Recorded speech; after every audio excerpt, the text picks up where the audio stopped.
మతద్వేషం ఏమాత్రం ఉండకూడదని వాదించేవాడిని నేను. నీ ధర్మం పట్ల నువ్వు గౌరవంగా ఉండాలి, ప్రతి మతంలో ఉన్న మంచిని ప్రోత్సహించాలి, ఒకవేళ అందులో చెడు ఉంటే దాన్ని వదిలేయాలి అన్నదే చెప్తాను నేను. ఏ మతాన్ని ద్వేషించమని చెప్పను. కానీ హిందుత్వాన్ని ద్వేషించే విధానాన్ని తప్పుపడతాను, ఆ సందర్భంగా నిలదీస్తాను తప్పించి పొరపాటును కూడా వేరే మత దూషణ నేను చెయ్యొద్దనినే చెప్తాను.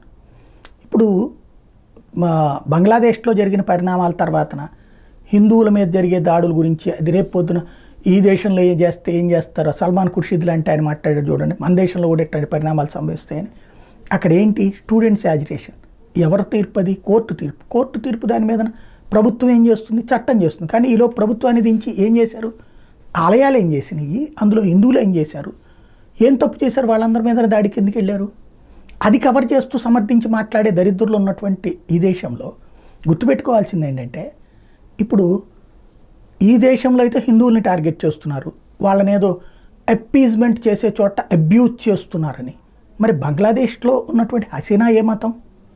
లేదా ఆమె మీద దాడి చేసినటువంటి వాళ్ళు ఏ మతం? అందరూ ఒకటే కదా. మరి అక్కడ పారిపోయినటువంటి ఆవిడికి రక్షణ కల్పించింది ఎవరు? మనమే. మయన్మార్లో ఎవరికి జరిగినటువంటిది లేదు, ఆఫ్ఘనిస్తాన్లో ఎవరి మీద ఎవరు దాడి చేసుకున్నారు? అదే మతం వాళ్ళు, ఒక మతం వాళ్ళు, ఒకే మతంలో ఉన్నటువంటి ఒకళ్ళు ఇంకొకళ్ళ మీద దాడి చేసుకుంది. అక్కడ ఆధిపత్య ప్రదర్శనలు ఎవరి మధ్య జరిగింది? దాంట్లో హిందువుల పాత్ర ఏదన్నా ఉందా? బేసిక్గా ఆఫ్ఘనిస్తాన్ చూసుకున్నా లేకపోతే పాకిస్తాన్, ఇప్పుడు ఇమ్రాన్ ఖాన్ అరెస్ట్ చేసింది ఎవరు? వాళ్ళు ముస్లింలే కదా, చేసింది తోటి వాళ్లే కదా. పాకిస్తాను, ఆఫ్ఘనిస్తాను, బంగ్లాదేశ్లో ముస్లింలే ఒక ముస్లిం నాయకుడు ఇంకొక ముస్లింకి పడక అక్కడే చేశారు. అది మతపరమైన వివాదమా? కాదు, ఆధిపత్య పోరాటం.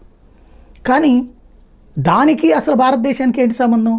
అవి జరిగినప్పుడల్లా ఈ దేశంలో ఎట్లా జరిగిపోవాలని కోరుకునేటటువంటి దరిద్రం ఏంటి అర్థం కావట్లేదు.